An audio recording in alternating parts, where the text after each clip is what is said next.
Всем привет. Вот пытаюсь разобраться с Тайванью.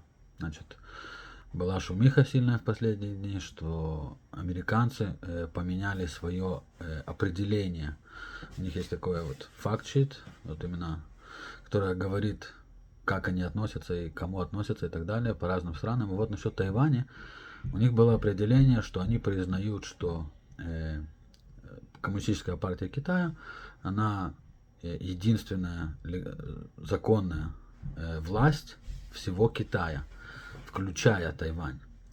Это значит, что они, в принципе, Тайвань не признают. Так же, как в том, что они поменяли эту формулировку. Сейчас они пишут, что они просто убрали оттуда, что они признают Коммунистическую партию Китая как единственную власть над всем Китаем, включая Тайвань. И написали, что значит, что они считают, что там должен быть диалог дипломатический, это все, и надо решать все мирным путем. Как мы знаем, Тайвань, оно, в принципе, сепаратистская страна, получается, как бы по определениям тех же американцев, вот, которая отделила в свое время от Китая, никем не признана, кроме 15 стран, у которых нет вообще дипломатических отношений с Китаем. Значит, та же Австралия, та же Япония, та же Америка вообще не признают Тайвань как страну. И теперь получается, а что же они тогда вот так вот все говорят Китаю, чтобы не смело атаковать? Если они до сегодняшнего дня, до этой недели, в принципе, считали, что Китай это единственная страна, значит, они признавали, что Тайвань это сепаратистское движение. Ну, как бы, сепаратистское движение, вот это вот Республика Китая официально называется. Вот. И поэтому как бы Китай должен сам с собой разбираться, так как они признавали, что законная власть Китая это коммунистическая партия. Вот. И я вообще в шоке немножко. Я вот никогда об этом не задумывался. Всегда думал, что они да признают Тайвань, а оказывается нет. Оказывается, ни Америка, ни Австралия, вот эти вот Япония, они никто не признают Тайвань как независимую страну, как независимую республику. Никто. Так что они тогда так угрожают Китаю, что вот, не смей нападать на Тайвань, что они пичкают Тайвань оружием. Они везде говорят, что у них с Тайванью неофициальные отношения. Более-менее в плане бизнеса Тайвань считается 8-я по величине экспортов в Америку. И с другой стороны, американцы им посылают постоянно оружие. И вот там дежурят постоянно американский флот, австралийский флот, японский флот. И смотрят, чтобы Китай не лез. Я вот, ну, просто уже абсурд. Потому что, с одной стороны, не признают Тайвань, с другой стороны, всячески ей помогают. Значит, они помогают стране, которая сепаратисты. Причем помогают неофициально, но не стесняются об этом говорить. И угрожают Китаю, несмотря на то, что они всегда говорили, что Тайвань и Китай это одна страна, угрожают, чтобы не смел нападать на Тайвань. Короче, вот так вот все запутано. Я думаю, что сами американцы уже не знают, что делать, что говорить. Вот они поменяли эту формулировку. Китай разозлился очень сильно, что как так отменили вот это вот официальное признание, что коммунистическая партия это законная власть над всем Китаем, включая Тайвань, что почему они это убрали. И как бы вот я смотрю, они там просто вообще, я думаю, что американцы уже просто не знают, что с этим делать. Уже я понял, если бы они признали Тайвань, независимость Тайваня, и уже что будет, то будет, как говорится. А так они с одной стороны не признают независимость, а с другой стороны говорят, что они будут защищать ее. Вот. И короче, я не знаю. Я думаю, что если они не признают независимость Тайваня, то Китай может спокойненько тогда взять ее в свои руки. Что тогда выпендриваться? Вот. Ну, вот сейчас вот Китай разозлился, американцы начали давать задний ход немножко, говорить, что это не так важно, это определение, что они все равно считают, что Тайвань это непризнанное государство, они все равно его не признают, и типа, мол, все равно типа должна принадлежать Китаю. Ну, я вообще не понимаю, значит, на Донбасс они разозлились, а на Тайвань типа они ожидают, что Китай не должен разозлиться.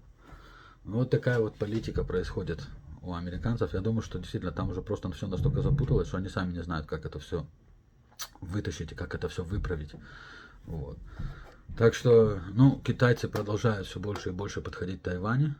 И, не знаю, вот сейчас вот прошла тоже я, это как-то связано, я думаю, что вот прошла вот э, Урсула была в Японии, и потом там выступала, ну, совместная пресс-конференция и сказала, что вот Россия угрожает мировому порядку, включая тем, что вот напал на Украину и то, что она с Китаем заключила договор и так далее. Я вот начал искать сразу, что такое мировой порядок в плане, с точки зрения европейцев, Европейского Союза. Как бы. Блин, искал, прошел по их документам, не поленился, то все.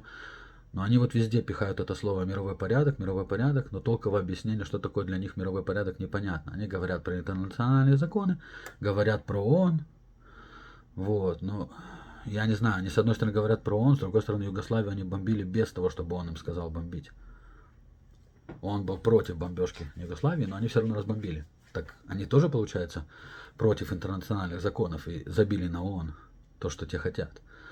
Вот. И, короче, вот такой вот вам мировой порядок. И кто придумал эти законы? Международные законы. Кто их придумал? И если их придумали все вместе, то почему тогда, и ООН считается главной организацией, то почему тогда бомбили Югославию? И вот сейчас вот, как это связано с тем, что происходит с Тайванем? Ну, абсолютно как-то связано. Вот ООН не признает Тайвань. Все страны мира, кроме 15, все страны мира, кроме 15, не признают Тайвань как отдельное государство. Несмотря на это, американцы готовы его поддерживать военным путем и экономическим. Поддерживать Тайвань. А связь, как бы вот, какая разница тогда между тем, что Россия поддерживает Донбасс? Вот Россия поддерживает Донбасс. Так же, как американцы поддерживают Тайвань, только сейчас это сделалось официально. Россия признала Донбасс. Кроме России еще несколько стран признали Донбасс, причем мне кажется, что больше, чем те, которые признали Тайвань. Вот, и Россия помогает. А тут американцы вообще не признали Тайвань и помогают ей. Ну вот, как бы, вот такой вот двойные такие стандарты у Запада. Что значит, когда Америка это делает с Тайванью, и Австралия, и Япония, это нормально. Когда Россия это делала 8 лет с Донбассом, неофициально, это тоже было, это уже было плохо. Это не было нормально, это считалось плохо. Все поставили санкции против, сейчас, по идее, против Америки должны поставить санкции, против Австралии, против Японии. Что они помогают Тайваню? Сепаратистское движение отделилось от Китая, пытается вот незаконно, причем никем не признано, пытается как-то выжить без Китая. Значит, по идее, на Америку, Австралию и Японию надо наложить санкции международные, потому что они помогают незаконным сепаратистам. Но вместо этого наложили санкцию на Россию, которая делала то же самое с Донбассом 8 лет. А сейчас Россия вообще уже, получается, делает это более законно, потому что они объявили независимость, их признала Россия, и она им помогает по, так сказать, обоюдному договору.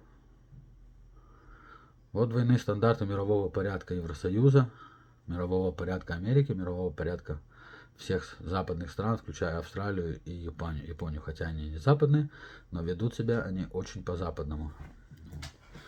Ну вот хотел это осветить, потому что видел всякие интересные вещи в Телеграме, там часть из них вообще не в ту сторону идет, и говорится только отрывками, как бы не выдавая контекста.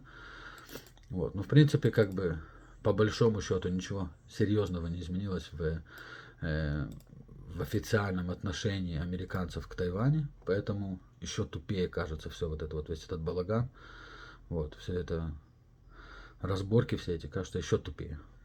Ну, вот такой вот маленький клипик про то, что происходит в последние дни, про то, что я видел в Телеграме. Опять же, когда смотрите в Телеграме всякие выписки, всякие отрывки, советую проверить до конца, потому что очень часто я нахожу там, знаете, как любят СМИ делать, заголовок, оп, а потом, когда читаешь текст, то там, в принципе, ничего такого и нету.